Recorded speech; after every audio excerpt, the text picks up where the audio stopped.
The decision by the Federal Reserve to adjust interest rates sends ripples across global markets, affecting everything from currency values to stock prices and international capital flows.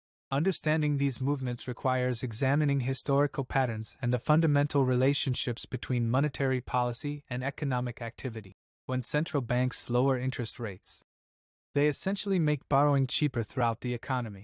This stimulates business investment as companies find it more affordable to finance expansion projects. The logic is straightforward. When the cost of capital decreases, projects that previously offered marginal returns become financially viable. This increased investment typically leads to higher employment as businesses expand operations and hire additional workers. The relationship between interest rates and inflation operates through a different channel. Lower rates increase the money supply within the economy, creating more potential purchasing power. When this additional liquidity chases the same amount of goods and services, price pressures typically emerge.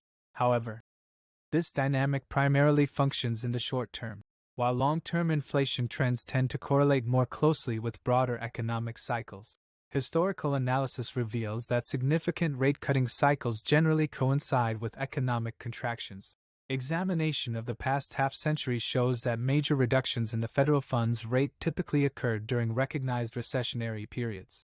These include the oil crisis of the 1970s, the savings and loan crisis of the early 1990s, the dot-com bubble collapse in 2000, the 2008 financial crisis, and the most recent pandemic-induced downturn in 2019.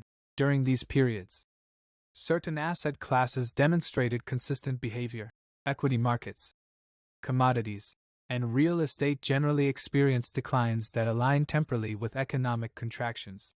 These assets' sensitivity to business conditions makes them vulnerable during downturns. As corporate earnings expectations diminish, industrial demand weakens, and consumer confidence erodes, fixed income markets typically respond differently to rate cuts. As interest rates decline, existing bonds with higher coupon payments become more valuable, leading to price appreciation. This dynamic often creates favorable conditions for bond investors during easing cycles. The interconnected nature of global finance means that monetary policy changes in the United States frequently influence interest rate decisions in other nations, creating synchronized movements in government bond markets worldwide. Currency markets present a more complex picture. While conventional wisdom suggests that rate cuts should weaken a currency by reducing its yield advantage, historical evidence shows mixed results. The relative strength between currencies depends heavily on interest rate differentials and comparative economic performance.